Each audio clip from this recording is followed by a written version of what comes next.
मुंबई महानगरासाठी आज पावसाचा orange alert. मुंबईमध्ये ताशी 90 किलोमीटर वेगाने वारे वाहण्याची शक्यता। अनावश्यक प्रवास टाळण्याचं प्रशासनाचं आवाहन।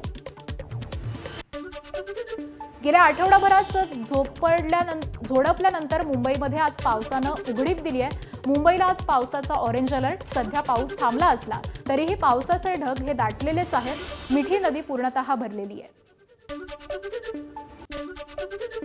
पुण्याला पावणे 2 महिने पुरेल इतकं पाणी धरणांमध्ये जमा। तर गेल्या 24 तासांमध्ये पडलेल्या पावसानं पुणेकरांचं पाणी संकट काही प्रमाणात कमी। खडकवासला धरण साखळीमध्ये पाणीसाठा वाढलाय। धरणात 10.63 टीएमसी इतका पाणीसाठा आहे। पुणे महानगरपालिकेच्या 101 शाळांना पुढचा आठवडाभर सुट्टी। आळंदी देहूतल्या पूर परिस्थितीमुळे वारकऱ्यांची राहण्याची सोय पुणे मनपा शाळेत होणार। पुण्याच्या महापौर मंजुषा नागपुरे यांनी निर्णय घेतलाय। इंद्रायणी नदीला पूर आल्यामुळे तिकडचे सगळे ब्रिजेस पाण्याखाली गेले। तर वारकऱ्यांना आम्ही सगळ्यांना विनंती करतोय की आपण आळंदी देवस्थानाकडे न जाता पुण्यालाच यावं आणि इथे थांबावं। तर त्यासाठी आता पुणे महानगरपालिकेकडून येणाऱ्या वारकऱ्यांची आपण सगळी व्यवस्था करतोय। साधारण पुणे महानगरपालिकेच्या 101 शाळांमध्ये त्यांची राहण्याची व्यवस्था केली। नाशिकला आज ढगफुटी सदृश पावसाचा इशारा देण्यात आलेला होता। मात्र हा धोका आता काहीसा कमी झालाय। नाशिक आणि इगतपुरी त्र्यंबकेश्वरकडे वाहनं येणारे ढग गुजरातच्या दिशेने सरकत असल्याची जिल्हा प्रशासनाची माहिती। नाशिकमध्ये रात्रीपासूनच सुरू असलेल्या पावसामुळे नदी ओढे ओसंडून वाहत आहेत। तपोवन परिसरातून गोदावरी नदी खळखळून वाहतीये।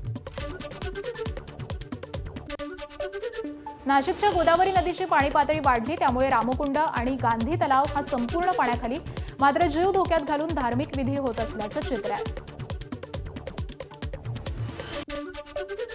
नाशिकमध्ये गेल्या 24 तासात 83.6 मिलीमीटर पाऊस। नाशिक जिल्ह्यातील धरणसाठा एकाच दिवसामध्ये 7% वाढलाय।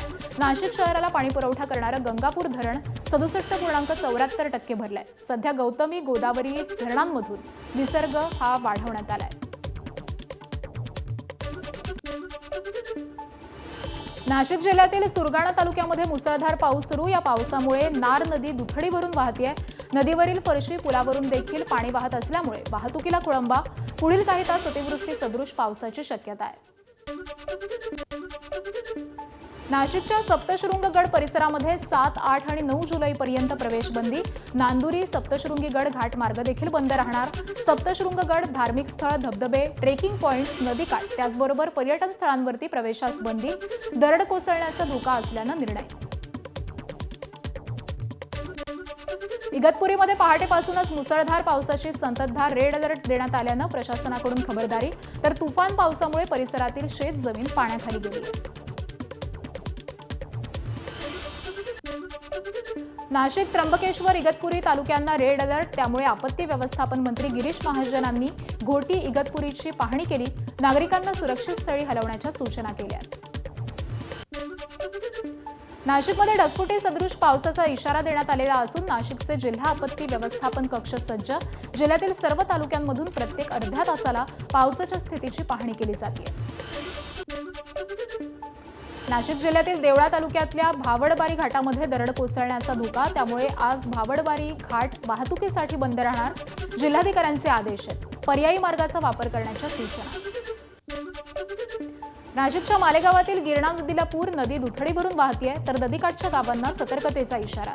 दरम्यान मालेगाव शहर आणि परिसरामध्ये अद्यापही जोरदार पाऊस न झाल्यानं पेरण्या खोळंबल्यात।